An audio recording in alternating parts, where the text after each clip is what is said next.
Welcome back again. So today we're going to look at meshy.ai. We did a video before on meshy.ai, but today it is different from what we did before. So this is kind of like an update to that video. Meshy.ai was using this code to generate textures and also 3D models, but now you have this beautiful website. You can just go in and type in your text and image, upload an image, or doing texturing to your models. Everything, you just do it right inside this 3D AI software. So let's jump in and check it out. Now first you have to sign up as usual. Once you sign up, you are given these questions here to answer them, and once you are answered it, this is where you will landing on the page here. So you can see here, this is the community models that have been generated by many creators. Some beautiful models here that you can just select any of these and regenerate it again if you want to. For example, this one here, and here's the albedo. You can rotate around by using the left mouse button and zoom in and out using the middle mouse button.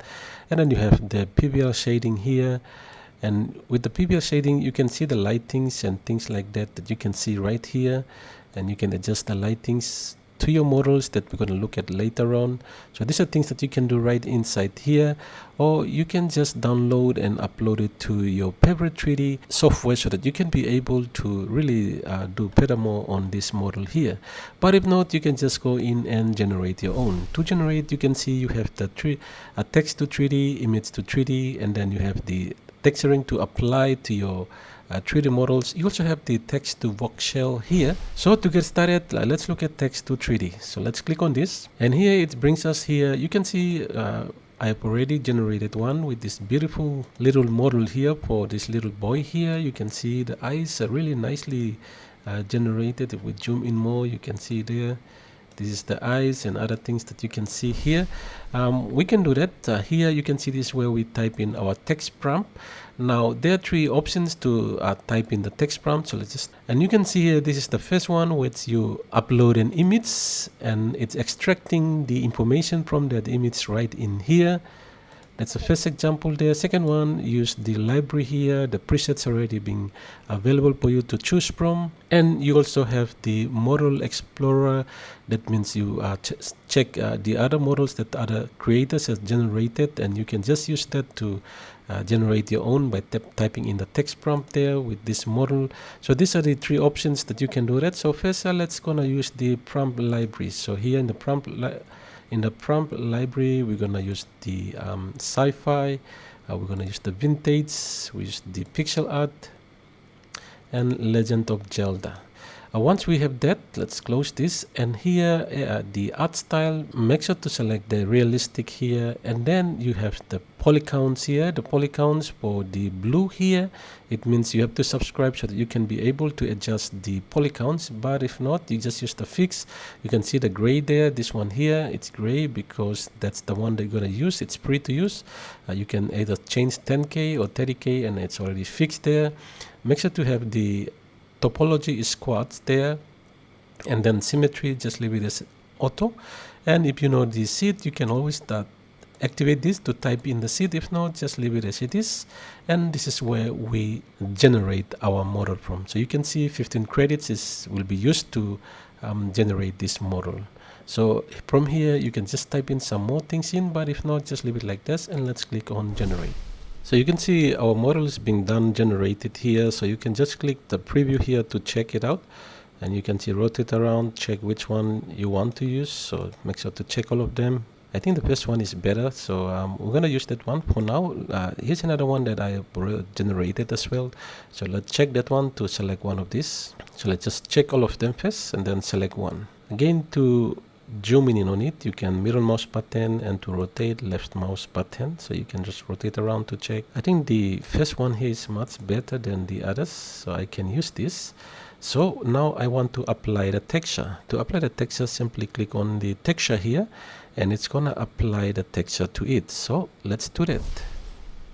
So in the 3D viewport here, you can see this is our model now. You can see nicely textured, and here you can see the albedo, and then you can see the PBR shading that is applied to it, and you have the transitions there, so you can see the transitions taking place. Furthermore, you can see here you have the wireframe when you put a wireframe on, you can see it's nicely creating, the AI created these meshes and also creating the wireframe there.